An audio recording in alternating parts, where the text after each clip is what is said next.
بله دوستانو، نو په دغه ویډیو کې موږ تاسو ته د ترکیې کوم سکالرشیپونه چې وه د هغو شرایط درته وړاندې کړو چې کوم شرطونه دي چې تاسو کولی شئ هغه شرطونو ته ورسیږئ او د دغه سکالرشیپونو ته لاسرسی ومومئ.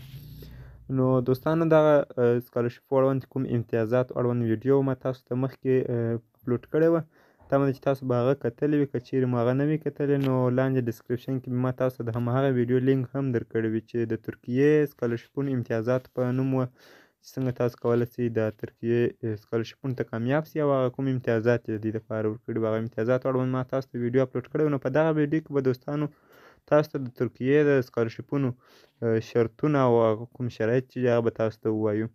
نو په لومړي سر کې دوستانو دغه کوم سکالرشیپونه چې دا د نړۍ 140 هېوادو ته دي وړاندې کړي، چې په دغه هېوادو کې خوشبختانه افغانستان هم راغلی دی، چې افغانستان هغه زده کوونکي او شاګردان هم دې غواړي چې په لیسانس، ماسټري او دکترا کې دې ومني.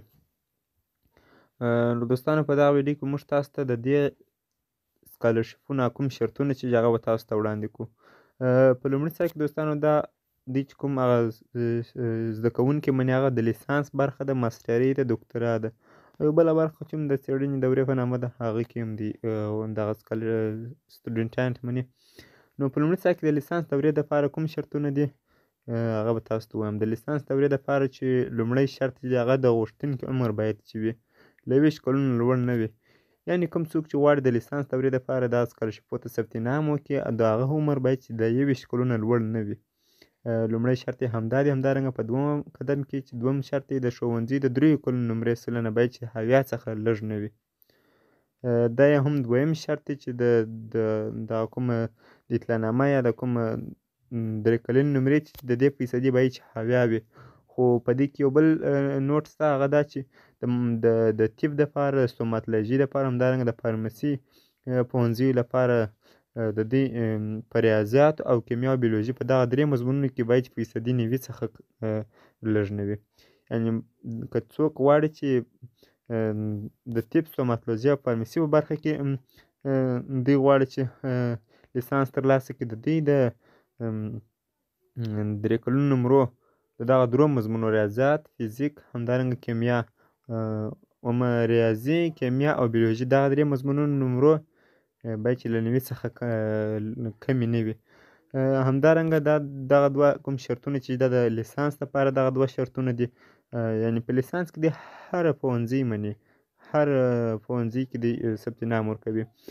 دویم قدم کې د ماسټري دورې دپاره هم شرطونه دې ورکړي دي چې هغه لومړی سر کې هغه غوښتونکي عمر باید چې له 10 کلونو څخه ډېر نه وي.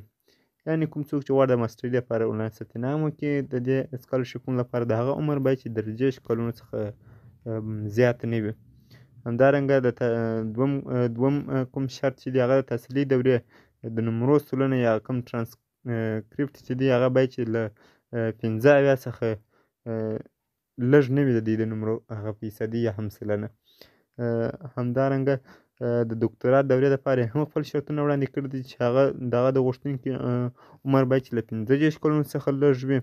یعنې کوم څوک چې غواړي دکترا دپاره ثبت نام وکړي همدغه سکالرشیپ ته د هغه عمر باید چې د 15 کلونو څخه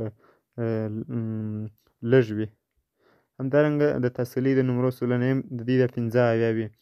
د دکترا دپاره چې د نمرو فیصدي غواړي هغه 15 غواړي. او په څلورم قدم کې د څېړنې دورې دپاره هم یو خپل شرط دی چې د هغه د غوښتونکي عمر باید چې د 45 کلونو څخه ډېر نه وي. یعنې عمر یې تر 45 کلونو کم وي.